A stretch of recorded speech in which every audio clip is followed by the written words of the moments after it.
नमस्कार, हाऊसवाईफ किचनमध्ये तुमचं सगळ्यांचं स्वागत आहे. तर मी आज बनवलेला आहे चिंबोरीचा रस्सा.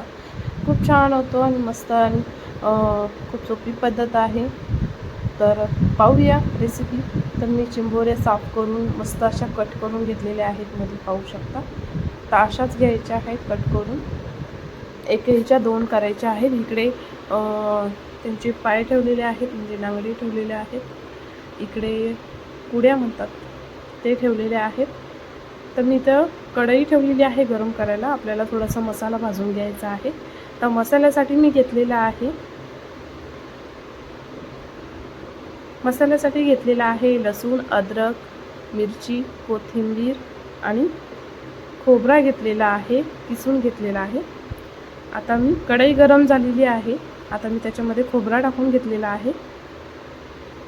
खोबरा चांगला भाजून घ्यायचा आहे आपल्याला, लाल होईपर्यंत. मिरच्या टाकलेल्या आहेत. लसूण पाहू शकता, मी थोडीफार जास्तच घेतलेली आहे. आता हे थोडा भाजून घेणार आहे. आणि मी एका मिक्सरच्या भांड्यात ते घेतलेलं आहे काढून. आणि आता आपल्याला त्याच्यामध्ये अद्रक घेतलेला आहे, मी तोही टाकून घेतलेला आहे. कोथिंबीर घेतलेली आहे आणि कोथिंबीरचे देठ असतात ते सुद्धा मी याच्यामध्ये घेतलेले आहे. तुम्हाला मी दाखवते. कोथिंबीरचे देठ घेतलेले आहेत, भरपूर असे घेतलेले आहेत, पण मी थोडेसे दाखवते आहे तुम्हाला. तर आता हे आपण बारीक करून घेतलेलं आहे.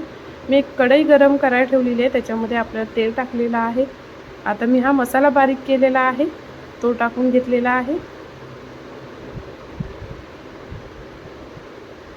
मस्त असा मसाला भाजून द्यायचा आहे तेलामध्ये.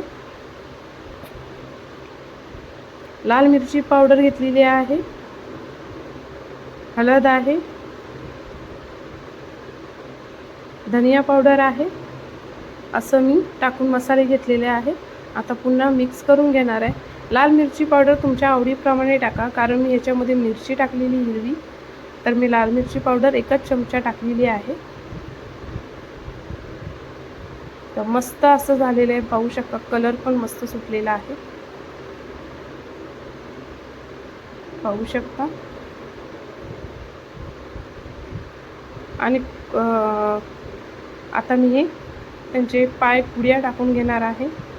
आणि दुसरी गोष्ट म्हणजे जे बारीक पुडी असते, पुडी म्हणतात आमच्या इकडे, ते पुडी आपण बारीक करून घेणार आहोत.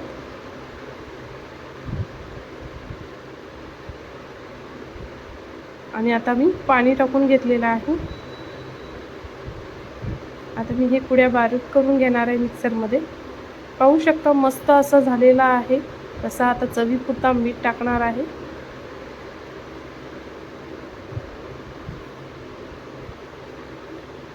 मिक्स करून घेणार आहे पुन्हा. पाहू शकता कलर किती छान आलेला आहे, मस्त असं तेल सुटलेलं आहे. मसाला तुम्ही तेलामध्ये जितका भाजून द्याल ना, तितका मस्त असं तेल सुटतो. तर आता मी त्याच्यामध्ये पुडीचं पाणी टाकलेलं आहे. पुडी आपल्याला चांगली गाळून घ्यायची आहे, असंच टाकायचं नाही आहे, जेणेकरून मग ते पुडीचं ते आतमध्ये लागणार. तर झालेला आहे आपला रस्सा खेकड्यांचा. हे समुद्राची खेकडी आहे. मस्त खा आणि फॉलो करा. थँक्यू.